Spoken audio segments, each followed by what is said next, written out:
Hey everybody, welcome to the first Detections podcast. I am one of your hosts, Understudy 77. With me we have... The Exile, the Tradies. So this is a new thing. We just got into this. I'm going to let him go into the story because it's a long story, and I know he likes to tell it. My short version is much different, which I may share afterward. But this is our attempt to bring a little bit of Blue Team into the world of podcasting, trying to not repeat kind of any of the other stuff that's been going on in the world. Exile, do you want to go ahead and start with kind of the concept and how this all came about? Yeah, absolutely. One, I'm excited that we're getting started. It was nice to meet you at DerbyCon and find a like-minded person who thought this idea was great. The idea itself started when I was trying to look for podcasts myself when I first got into cybersecurity, and I noticed that there was a pretty big lack of Blue Team-focused ones. There was a lot of focused on the cool new hack, the sexy stuff that comes with pen testing, but that didn't apply to me getting out of school, getting a job in a SOC, being an analyst, and that's obviously where I was trying to go, what I wanted to learn, because it was I was familiar with concepts, but I wanted to dig in more, and as I progressed through my career over the last 5 years, I noticed that there was a lot of people who were just as hungry at the beginning. So I had this idea, and here in the Portland, Oregon area, I floated it around. A lot of people liked the idea, but very few people had the time until I met Understudy here at DerbyCon, the finish line. And he said, sounds like a good idea. Let's do it. So here we are. Hey, that was a much shorter version than the whole blog post. And so one interesting thing that kind of comes out of that is you talk about like, oh, everybody wants to talk about what's sexy. So we'll get into our histories a little bit in a minute, but for about the last 11 years I've been doing this, and I tell everybody whenever I talk to anybody that my mission is to make Blue Team sexier than Red Team, because in reality I think it is. And I think we can kind of talk about that as we go through and as you see some of the interest that we have and the things that we want to talk about long term. My short version is we met at DerbyCon. We hit it off, we got along, and we said, hey, let's do a podcast because I think I want a soapbox and he wants to provide good information. Yeah, absolutely. The good information is the key thing, because there's a lot out there to sift through, and being able to have something that's focused on the Blue Team, letting us focus on the analysts, focus on incident responders, the people who are going into an office every day, doing a lot of the same stuff, looking for interesting things. We want to be able to help them progress as fast as their passion will allow them. That's well said. And so from a format perspective, we're going to keep it pretty simple. We're going to talk a little bit about news. Things that we read, things that we thought were interesting. We're going to move into a topic. That topic can range pretty wildly. Tonight it's going to be commodity malware. We're going to be covering things like skills shortages. We're going to be covering things like SOC and responsibilities, things like incident response and consulting, and so on and so forth. And then we will kind of put together, hopefully from the topic, but not always, because sometimes it'll be conceptual, we'll put together a detection, something that you can take to your organization, at least at a conceptual level, and say, hey, am I looking for this? And that'll be about where we sit. Then every fourth or fifth show probably we'll be bringing in open source people or experts in a certain field to share their views, which will be a completely different format for the show. Disclaimer, all of this is subject to change based on our whims and flights of fancy. That's just kind of the way that it goes. And I can be pretty flighty myself. Me as well. You might find us talking about board games, you might find us talking about video games, whatever the case may be, but we will try our best to stay on general topic. But I'm sure at this point, we're a couple minutes in and everybody's probably asking, what makes you qualified to have this conversation? And the answer is nothing. But we can talk a little bit about ourselves beforehand. Exile, do you want to kick it off and tell everybody who, the 2 or 3 people that are going to listen to this what you do? Yeah, and those 2 or 3 people will be people we know, and we'll make them do it, like our parents. And our mom will say, you have the perfect voice for podcasting. Right? I don't have the face for it, that's for sure. So I want to reiterate here that what we're looking at doing is a conversational format. So that's where like the flight of fancy will come in, because it's just going to be 2 people here talking. And what does qualify us? I don't know. What qualifies you to have a conversation with your friend sitting next to you in a coffee shop? You're sitting there talking. That's really all this is. We both both understudy and I have a passion for enabling people and empowering the people that we work around or maybe are directly responsible for with making them better at doing their job. So we just speak from a passion. As far as my background goes, I've kind of been playing around with the whole information cybersecurity stuff on and off over a few years before I went back to school. I got interested in it when I recognized that I had a pretty good talent. The way my brain thought is I picked up information technology and computer stuff fairly quickly. And then I started playing with backtrack. I may or may not have, not made into anything, done a few things in the wild with it at a very young age. That's been more than 10 years ago, so keep that in mind. FBI, when you're listening to this over the internet. But then I just went around trying to figure out what I wanted to do with my life and took a 10-year break from school. Before I went back, had enough work experience, figured out what I wanted to do, went back with a target focus and getting in information security, cybersecurity, just to get the degree to get past that HR gate, which unfortunately exists in many places. So I went that just to get that out of the way and ended up getting a job in a SOC in my last term in school. So I already had a job in the industry for the education that I was getting, and that was 5 years ago.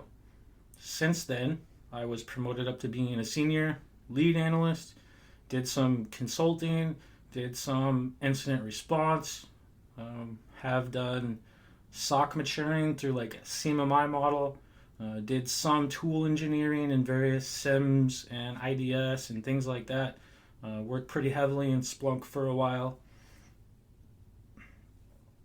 Pardon me. And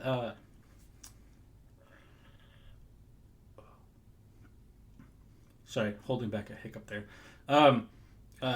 Worked pretty heavily in Splunk and have developed a full tabletop weekly exercise for the last contract that I did to help the analysts there go from nothing to being a functional and efficient SOC in like half the time I did from the first one that I helped stand up.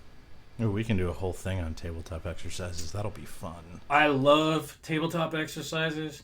I've totally embraced the cubicles and compromises and backdoors and breaches from Black Hills because I was just going to say we're going to go completely out and talk about backdoors and breaches because I got a copy of DerbyCon too. Yes. First edition from DerbyCon. Thank you, Joan. Thank you, Black Hills. So what else? What else have you done? Anything else you want to share? Oh, the last thing I was going to say is all of that stuff has been mainly in the power utility sector, dealing with everything from generation to transmission and then how that all interacts with the corporate environment. And currently, what the company I work for has tasked me to do is work with our tech manager to take our internal operations, not just for SOC, but eventually across the board, and have it go through the same maturity model, but also create better operational efficiency and develop a full-fledged training program for the SOC analysts. Nice. So mine is actually not dissimilar. I went to school for information technology, dropped out. I took a lot less time off, though. I only took about 3 months. Went back, got a degree in information technology with a kind of specialization in computer security and digital forensics. From there, I went into a SOC role for an MSSP up in Pittsburgh. Moved from there into the government sector in the general DC area. Was a SIM engineer for a little while. Spent a really long time as an incident response consultant, probably the bulk of my career. But then the last several years, I've kind of pivoted into this position that I like to say concepts, not console. So I was a virtual CISO with the same company for a little while. I was the director of their threat assessment team. I was the director of another security operations team. And I was the manager/director of another managed security company. Before I landed where I landed, typically I'd be a little bit more careful about saying the wheres, but it's on my Twitter profile. So I am the head of the Security Operations Center at Verizon Media, which is Yahoo, AOL, Huffington Post, so on and so forth. So it's my job to help protect any of the customers as well as our users in a pretty massive and unique organization. That that spawns from building detections and use cases to actually doing some of the analysis work. But again, I have a team that does that largely more than I do day to day now. A lot of what I do is build that program, kind of get things set up and go from there, which is something that I just so enjoy building programs and building people. And that kind of lined up really nicely with doing something like this, which would kind of help us build there. So that's me in a nutshell. I'm pretty involved in the conference scene as well. I've talked at quite a few of them. I have one coming up, or two coming up that we'll talk about when we get into the news section, which I think without further ado, we probably can, yeah? Let's do it. Cool. I think you got a couple more than me, so why don't you go ahead and start?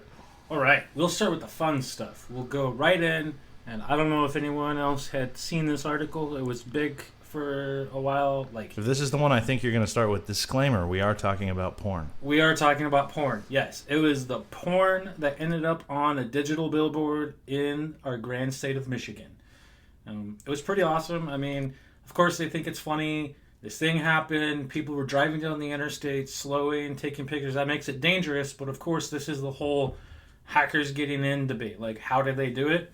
Well, you do a follow-up article, which we'll have the links later. We'll do a blog post later, put all these links in there. It was just a couple of guys that knew where the shack was that managed the billboard itself. Got in, uploaded this compilation of porn, and there was nothing there to stop them, right? They literally just walk up, open the door, plug in a USB, transfer the video file over, and hit play. Dude, of all of the things, of all of the little breaches that you read about and stuff, that has got to be one of the funniest ones. Absolutely. Relatively harmless other than the distraction risk, but just hilarious. Yeah, and apparently, you read through the news articles, some people were saying, it was lesbian scene, some was saying it was a blowjob scene, so it was definitely a compilation. And even a bunch of people said consistently that billboard showed just a Windows desktop background more consistently than it showed an ad. So, and you did way more research into this than me. I was not aware of the specific types of porn. Well, I read through the articles. I found it entertaining enough that I wanted to see what sort of technical information they were going to release about this, or if the news was going to get super sensational with it being hackers. And this was one of the ones that I was pretty impressed that they just got down and talked to just the facts of how the things happened. Yeah, it's still hilarious.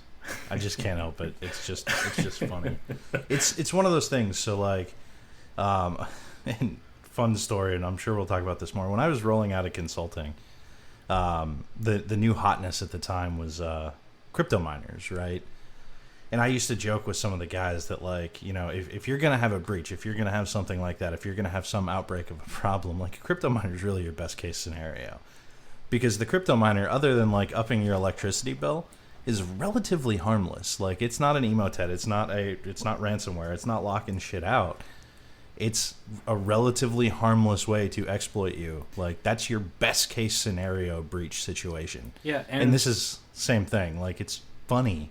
Crypto miners are less funny, but it's your best case scenario breach situation. Yeah, because they didn't exploit anything. They just removed the file from the computer. Things are ready to go back to normal. Yeah, exactly. Absolute best case scenario situation. I can move into another kind of interesting one, and I'm not super read up on this because I just saw it about 5 minutes ago. But what about AWS Deep Racer? What is that? AWS Deep Racer is a machine learning car that's 1/18th scale race car, driven with reinforcement learning, a 3D racing simulator, and a racing league. What? It looks ridiculous. It really kind of does. This sounds like we're going to have, what is it, Maximum Overdrive, that old horror Stephen King book where this alien ship was flying over and these vehicles were, why do I see that coming to play now? Attack of the 1/18th scale cars. That would be fantastic. I would enjoy watching somebody being chased down the street by 50 1/18th scale little Amazon cars. Except for what's going to happen. We know Amazon's going to aggregate all of the location data and sell it to advertisers so they know exactly who to send medical aid to at how much of a markup. Yeah, and if, realistically, you block that kind of stuff from your network, it's just going to kill your battery. Why do you say that? Because I can tell you a story about my kid's tablet. I am a dad, by the way. So I have a little kid who has an Amazon Fire like kids tablet with the kids subscription thing. And I run Ubiquity Stack in my house, and I run a Pi-hole and all that stuff. So Pi-hole built in kind of blocks some of the Amazon tracking stuff. I started to notice that my kid, the battery on my kid's tablet was just dying real quick, and I start logging in and I start checking stuff, and I look at the Pi-hole and like it's blocking hundreds of thousands of connections to Amazon like every couple hours. And like, oh, apparently if you don't allow this shit through, it'll just keep trying. And there's something that concerns me about that level of tracking on a kid's tablet in and of itself. Like, it's one thing to track me or whatever, but like, you hear the story about like, you know, the 15-year-old at Target whose dad got mail about like having a baby, and that's how they found out she was having a kid, because Target knew. So like, tracking kids is frightening. Super frightening. That's a whole topic for another show, Yeah. but super frightening. But I did think that thing was really interesting. I saw a picture of it, and it's just AWS AI, like machine learning race car. I mean, as far as the concept goes, I love it, right? Like, put development in the home, let people learn, and, you know, with as a parent, being able to, like, guide your kids to that kind of stuff is fantastic. You know? Yeah, except Amazon is basically the devil. Except Amazon's basically the devil. So, concept is good, find a different implementation, and we probably have something fantastic going on here. Yeah, there might be some really cool stuff that comes out of this. Like, I don't want to judge too hard on this. Like, Amazon does more than just track user data. Not much more, but they do a little bit more than that. And we just like to make fun of them for it. Also true. So what else you got going on? I think we can put these next two together and kind of spawn out from either one. Because I was reading over stuff right now I work remotely, getting the training program going because I just came off a contract and we're still getting everything going. So the company that I work for is getting ready to lease some WeWork space for us. And so I wanted to do a little bit of research. That sounds awful. I'm not looking forward to it because, one, I fucking hate the open office format. The low walls, the loud noises, it's distracting as hell. So that was one of the things that I saw some news articles about and thought we could talk about, was this open office formatting and how it's actually counterproductive to productivity in the office space. Because what ends up happening is people like us now will put headphones on in order to block out the distractions, and it actually degrades from that collaboration because they're zoning themselves out from the people around them. Oh, that's a really interesting point. And not entirely wrong. And like, it's the weird thing because there's pros and cons to both, right? Like, when I was doing technical work, I was full-time remote, and I really enjoyed it. Like, I kind of set my own schedule. I did the technical work when I wanted to, which was usually pretty late at night. I had a good time with it, but I did communicate pretty well with the other guys. Now, like, I go into the office, I get very little done, but that makes sense because I'm a manager. I get very little done in general. Like, most of my work is meetings, right? Absolutely. But I joke about that, but it is work. Like, I'm building a program. At the same time, like, if I really need to get something done, like if I have a presentation or something really important, like, I work from home because I'm way more distraction free in the quiet, and even the headphones just don't work. But when you stick a bunch of people and a bunch of noise into one space and you have to wear headphones to drown it all out, yeah, I can see how that's a problem. Yeah, and that's what this article was talking about, is that they, despite the pitch to make it more collaborative, is that it ends up being less collaborative and less productive because of the constant distractions in that place. There's also another interesting concern with something like a WeWork, right? A WeWork is a shared workspace, so a bunch of people are there, and it's relatively open office in concept. Most of the time, the work that we do, customers that we work for, things of that nature, like, they're highly sensitive. So when you stick a bunch of InfoSec people around, like, we can't yell at each other across the room, or we can't, like, talk to each other here and there because, like, we might be giving up information. Yeah, and for since I work for an MSSP, I have to be very careful of the data classification for each customer along the way because they may not classify the data in the same way, right? So that just makes it infinitely more complicated where, like you were saying, in my home, I have a cat, right? I'm not a dad. I have a cat. He's not going to go telling the world about whatever I talk about out loud or decide to bitch about when someone screws something up. True. So, I mean, right, there's that risk there. There's that inherent risk of somebody else being around and being like, oh, that company works for that company. Like, I've done tabletop threat hunting and breach stuff, like, all super sensitive. Like, can't talk about the customer. Like, not something I would really want to discuss in an open office, like we work kind of scenario with anybody. Yeah, I totally agree. So we'll see what happens. But, I mean, we could expand on that topic later, too, because we could keep going into the full office environment and things like that. That might be its own show topic. Yeah, and so with this next news article, there seems to be an uptick in people talking about how everyone's aware that there is a cybersecurity skills shortage. Like, there's 0% unemployment. There's over 3 million unfilled jobs.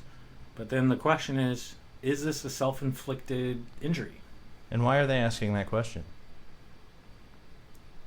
Maybe because a lot of it is.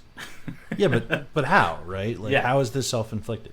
Well, if we take a look at a lot of the job requirements, they're looking for people in general with a very high threshold of experience and entrance for very low pay. You know, I just saw one today. Somebody was tweeting about this. It was introductory red team position. One of the must-haves was 3 years of developing exploits. And I thought that was What? really... Yeah, right? So I left the same comment that I always leave. Ignore the job requirements. If you like the job, apply for it, because for the most part, managers aren't going to care. I have a theory that I never apply for a job that I'm qualified for in the first place. But I also understand that I'm probably a little bit rare in that kind of arrangement. A lot of people will look at something and be like, oh, I don't meet all these things, I can't apply. Yeah, and I think that's what ends up happening too, right? Because most people, let's say, fresh out of school, maybe have 1 or 2 certifications with like little to no personal background, like they haven't set up a lab for whatever reason. They look at this stuff and they're like, how can I even possibly get in? Maybe the best way to go is to get an entry-level IT help desk position and try to work my way up. Like, I don't know what goes on in these people's minds. But obviously there is not enough people applying for these jobs, or else we wouldn't have such a documented, projected shortage, right? Sure. Although, counterpoint. And I just want to make a counterpoint as somebody who does hire people for a living at this point. A good majority of the people, especially a lot of the people that I work with who have experience, and one of the reasons why I tend to source at conferences, and I tend to source from other contacts, and I tend to source that way, is because I find that a lot of the people that I talk to end up being paint by numbers. And that seems to be pretty common, especially at least on the blue team side. I can follow a checklist, but I'm never thinking past what it is. And like, there's a very specific, and we talked about it when we were setting up this show, like, to do well as a blue teamer, you almost have to have the mindset of a detective. Absolutely. And that's something that I find is a bit of a struggle when I hire, and I go through like, okay, like, even the what you would call the simple stuff, like, walk me through how you would investigate a phishing email. Like, something came in, it's potentially phishing, how would you look at it? What would you care about? What would those things tell you? And a lot of times I get like, oh, I'd look for a link in virus total. And I'm like, well, what does that tell you? What if it comes back clean? Oh, well, then it's probably okay. But is it? What if it's targeted? Yeah. Then it's not okay. Like, there's a lot of different pieces, and there's definitely some lack of critical thinking at the same time. As somebody who goes through this with hiring a lot, is a lot of people don't seem to be, when they get into their entry-level job, pending that they do, they don't actually seem to be taught a skill set that can carry on to slightly more difficult work, so to speak. Yeah, I totally get it. Like, when I've done interviews too, when I was doing the lead analyst stuff, I saw that a lot, which, you know, could easily lead me onto my soapbox on critical thinking being taught in public schools and how people are being raised, but then I'd just be an old guy ranting, you kids get off my lawn, in that rant. Yeah, and I don't want to generalize, right? Yeah. There's a lot of incredibly intelligent people that exist in this industry. Hands down, a significant number of intelligent people, and a lot of people who think really well. But you get a little tainted. Like, I can usually tell in an interview within about 5 to 10 minutes if that's somebody that I'm even going to consider moving forward to a technical interview. And to be honest, the gross majority of them I don't. And it's not because of lack of technical skill. It's because of lack of critical thinking. Mm-hmm. And that lack of critical thinking means that I don't think they'll pick up that technical skill. So I tend to hire like bright-eyed and bushy-tailed college kids who are really interested and really want to know this stuff. Yeah, absolutely, because it's definitely easier to teach the technical skills on the job than it is to teach that critical thinking. You can't teach the mindset. Yep. Much harder. Which is why one of the questions that I like to ask when I do interviews, that I think we discussed at DerbyCon when we brought up this podcast too, was asking the candidates, the potential candidates, what sort of board and card games they like to play. As that is an indicator, typically, of the mindset that they're in and the things that they find enjoyable and challenging. We did talk about that a little bit. However, I'm sure we could go on this topic, but we should save this one for later, too. Yeah, absolutely. I'll talk about some cool stuff. So one cool thing, and I saw this the other night, and I think it's really cool. I haven't completely figured out how I want to utilize it yet, but I have some ideas. There's this new project that somebody's working on, and God, I'm sorry, I've got to go find out who, because I will feel really, really crappy if I don't give that person a shout-out.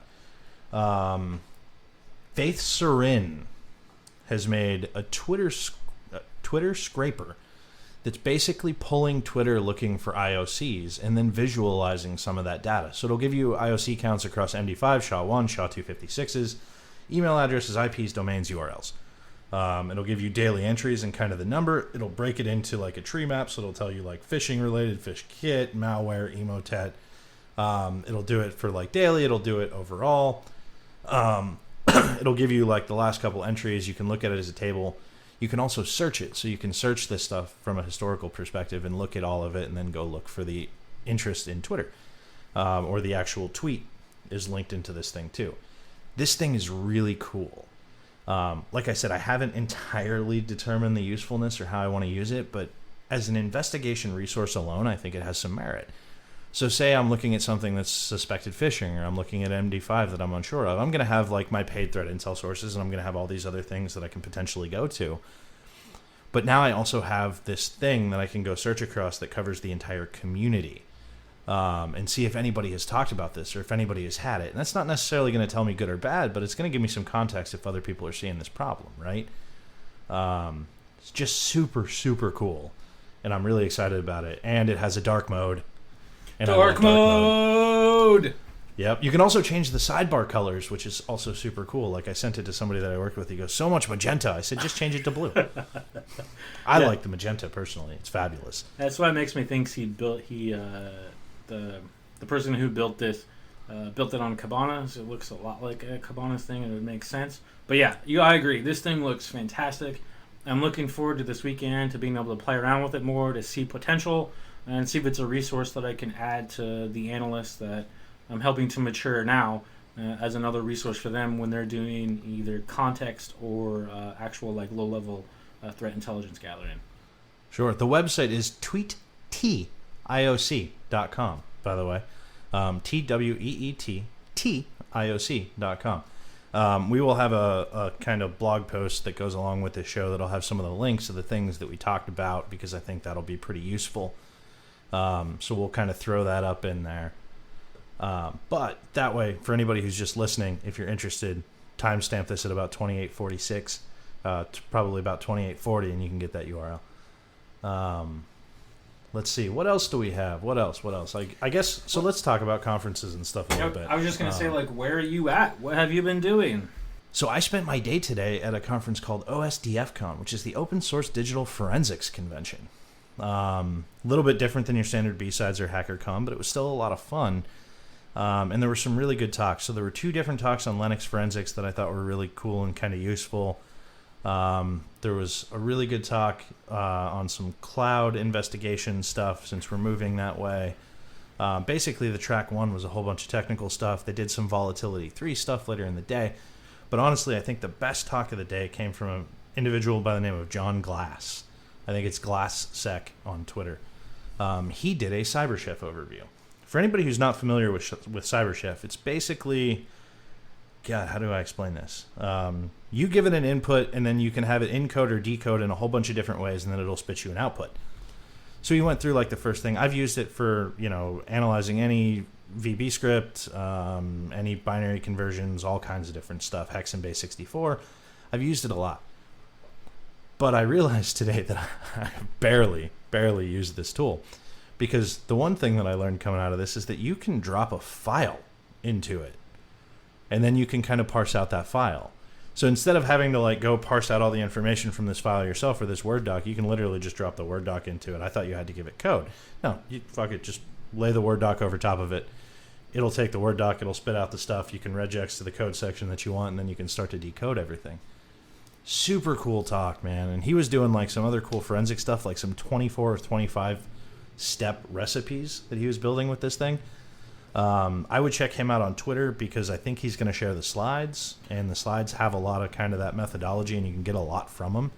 He's also going to add a repository, or at least a Twitter thread or a Git, where other people are sharing their CyberChef recipes so that you can take them and use them yourself.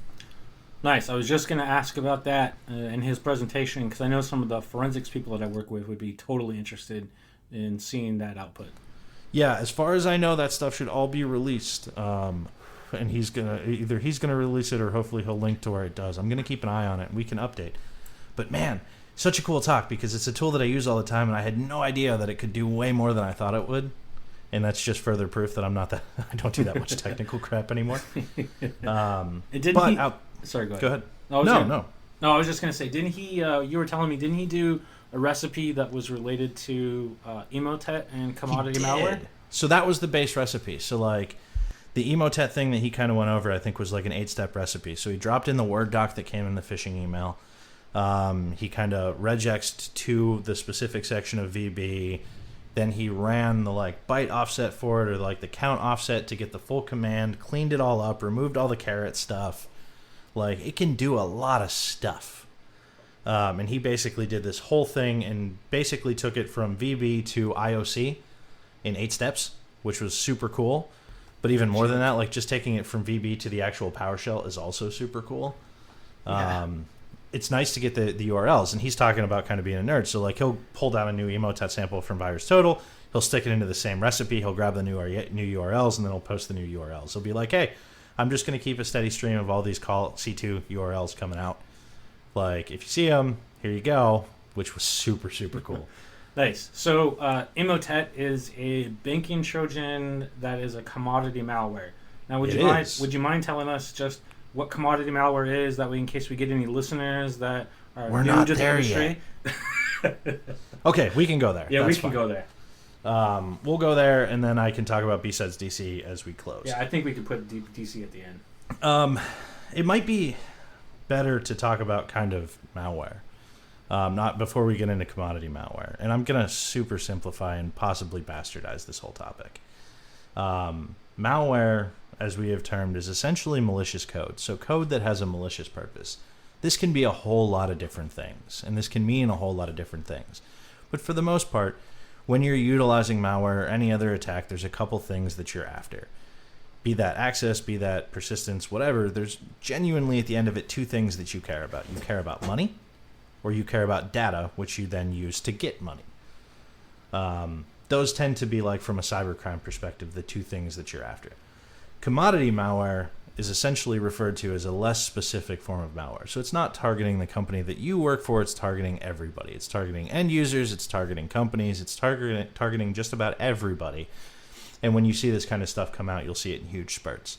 Drydex is an example. Emotet is a really good example today, because Emotet v5 is relatively new. I can talk a lot about Emotet v4 because I've done a whole bunch of breach cases on it. That's kind of the general basis of what we're looking at. So you're looking at banking Trojans, things that are trying to steal bank account information, things like that. Ransomware, things that are locking you out of your computer and making you pay a ransom. And it's commodity because non-technical people, if they know how to get access to the right forums or the right people, can just pay them money and utilize a campaign and software malware that someone else writes in order to run these campaigns, would you say? Yeah, I think that's probably pretty accurate. Although, I mean, the people who write Emotet, which is a form of commodity malware, and a relatively advanced form at that, like, they're actively exploiting it themselves. They're just kind of spraying it out wherever they can get it. Emotet is the new big one, right? Because Emotet is back. Like V5 is back. Mm-hmm. There's a brand new campaign. One of the interesting things about this is it tends to seem like it always kind of goes the same way. Like, how do you infect a person? If you were going to attack, how would you do it? Phishing emails. Yeah, phishing emails. So Red Canary put out a report relatively recently, this year, I think. It was this year, like their threat brief. And you go through this, and I think they left phishing out, but they were kind of going through like the MITRE stuff and like where they're seeing stuff. And number one was PowerShell after you leave out phishing. So you're seeing phishing and you're seeing PowerShell. And that's essentially what everybody is doing at this point, is phishing and PowerShell. Guess what? Emotet V5, phishing and PowerShell. Emotet V4, phishing and PowerShell. Drydex, phishing and PowerShell.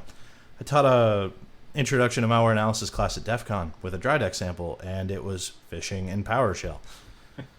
That's just what you see. That's our first challenge coin, right? Like when we produce our own challenge coin, it's going to be phishing on one side and PowerShell on the other. That should just be the tagline for the show: phishing and PowerShell. But yeah, so I mean, like phishing because it works and it bypasses most modern defenses. You get a user to click something, and we're now in the user execution aspect of the MITRE attack framework. And PowerShell because we're living off the land. And why is it? What would you say is the current logging state of PowerShell in companies in the private sector in general?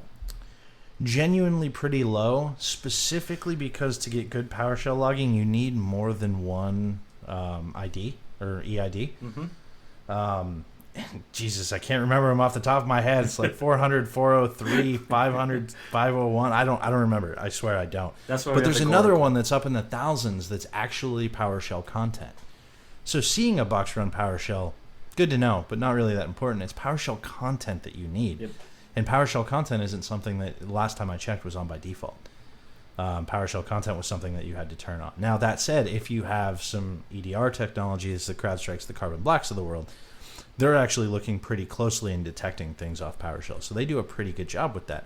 But again, your small to medium-sized business likely can't afford really good EDR technology. Yeah, and I think the other thing you can do is use sysmon to do actual pulling the content of the commands that are being passed through the PowerShell and sending it to the application logs in Windows events that way.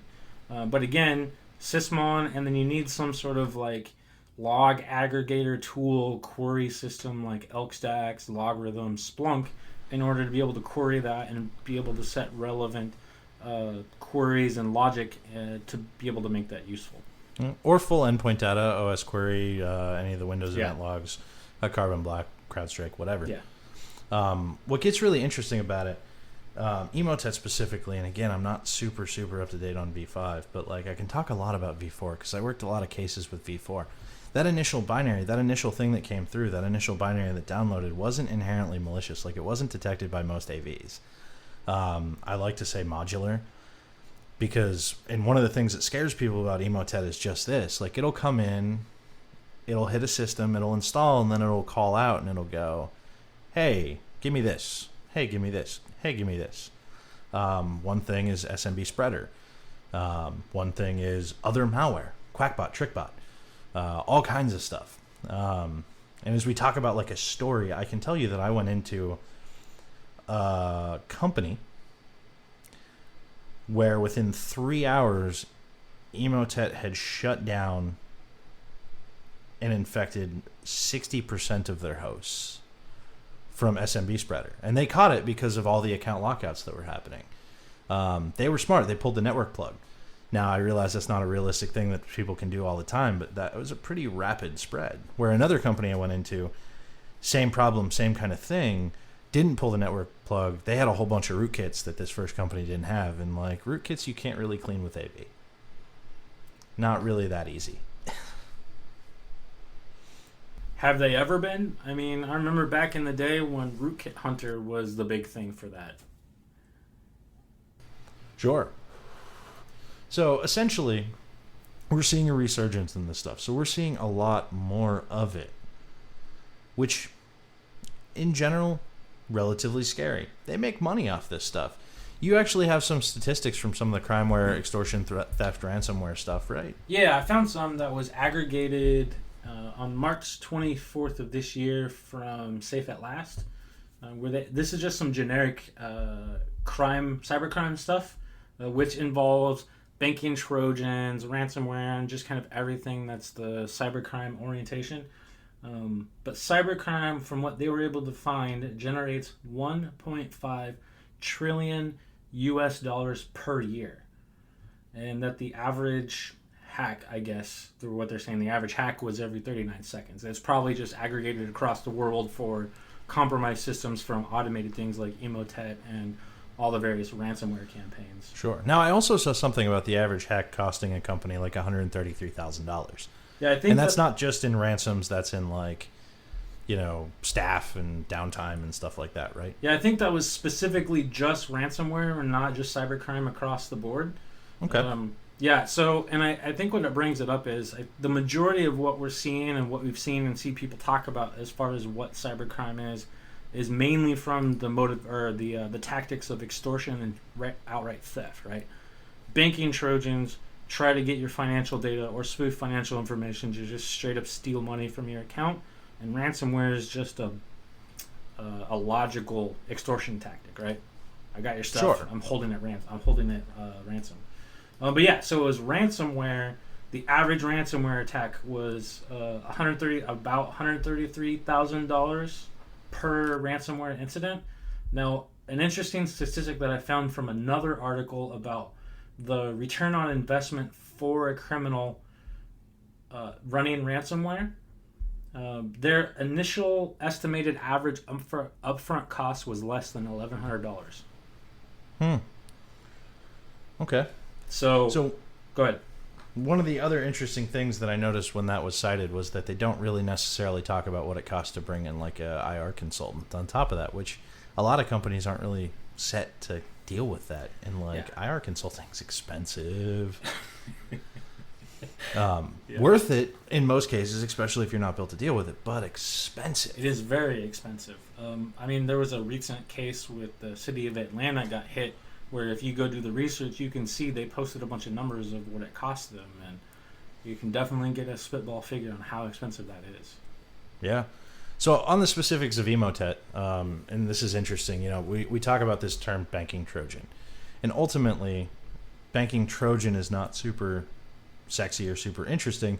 It's an installed application that tries to access your banking details. So it might be looking for specific banks, it might be looking for different things, it might be looking for what looks like credit card information. That's essentially what a banking Trojan is. What makes Emotet so scary is how much they're packaged with everything else. So Emotet will pull down a whole bunch of much worse things, from ransomware, which can basically lock you out and kill all your files if you don't back up, to rootkits that can give somebody a backdoor into your system. Like, Emotet as a base banking Trojan is scary. It's also more advanced than most of them in a lot of ways.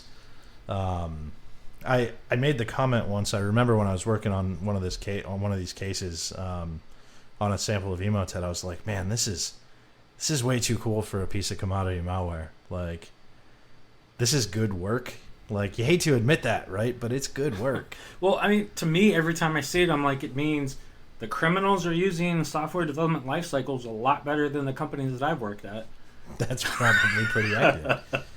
But how do you stop it, right? Yeah. So, we know it comes in through phishing. So the first question that I would ask anybody out there is, what does your phishing program look like? How are you detecting some of this stuff? Like, are you relying on a tool like Proofpoint to tell you something? Are you pulling in logs of things and then kind of making some correlations and scrolling all of these things and looking for senders and subject lines and kind of looking at suspicious subject line pairs? Like, that's one place that you can start. And it's going to be a little bit, it's not going to be like a, oh my God, turn on the alarm kind of detection, because it's going to probably be a little bit noisy. So we might call it a hunt. And we'll probably do a whole talk on the definition of hunting, because I can soapbox about that for a while. But I have stopped being such a dinosaur, and I will say you could probably use that as like a hunt or a dashboard or something of that nature. But that's one place that you can kind of start. And if you can stop something before execution, it's better. What do you got, Exile?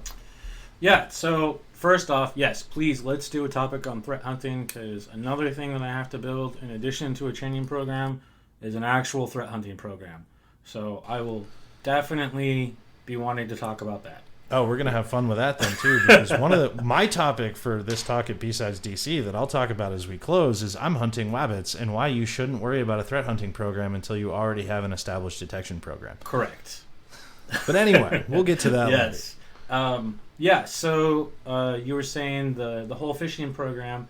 Now, something we can get a little bit specific on that seems to be general behavior, right? So if we move up the pyramid of pain up towards those TTPs at the top, we want to look at behavior, right? So fancy graphic, but really what it comes down to is moving from atomic indicators like IP addresses, hashes, things like that, up towards ways we can detect the behavior of it itself, because the behavior is harder to spoof than atomic indicators. By the way, there are a crazy amount of atomic indicators online. If you literally type in Emotet 2019 or look at like hashtag Emotet on Twitter, crazy amount of atomic indicators. And it changes all the time. Like, to go back to that story about that engagement that I worked, 60% of their network screwed, right? 175 different hashes. Because it's polymorphic and it changes every time it resets itself. So, I mean, we were playing whack-a-mole. Like, I was tossing some stuff over to their AV vendor before anybody else had detections for it, which was really cool. But at the same time, like, that's a crazy amount of whack-a-mole. Yeah.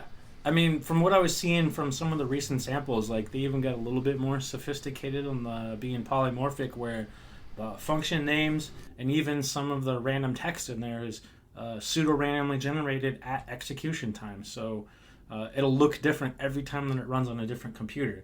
But to get back what we were talking about, the behaviors is a behavior with Emotet specifically that hasn't changed is it's been malicious macros running inside of a Word document. So there's a behavior that we can work off of that, where if we look at the parent-child spawning process relationship. That's very true. And realistically, that's a really solid detection, not just for Emotet, but for all other kinds of stuff. So if you see Word, Excel, those Office products, then this is pending that you have the tooling to be able to match parent to child process. Yes. If you see like Word to Excel, and you see those things opening CMD, opening PowerShell, spawning any of these other processes, like, that's a pretty high level indicator that something screwy is going on. Or you see MSHT or HTA files involved in any way from the internet, because the fun thing about HTA is it can run PowerShell commands without invoking PowerShell. True that. And that's one of those things that I call, like, it won't necessarily always be bad. And we'll probably never say like 100% fidelity. But I don't really rank things like that. I rank things by intent, fidelity, and frequency. That's one of those things that's going to tell you, hey, I should probably look at this. And to me, that's a good detection. Yeah, absolutely. Because very few instances outside of Excel documents in places that run with financial numbers do you have command prompts or PowerShell running from macros. Right? One of the things that I did on said engagement that I've talked about earlier too, and I thought this was really interesting because, like I said, it's very polymorphic, and I didn't necessarily, like, we weren't implanted, so we didn't have the tooling so that we could see those parent to child process relationships. But what I did was I took a look at some of the ones that I knew were bad, some of the binaries that I found that I knew were bad, and they all had some similarities. In this case, I think they were all between like 65 and 74 kilobytes. And they were all unsigned. So I just did a pretty wide sweep of unsigned binaries between that file size.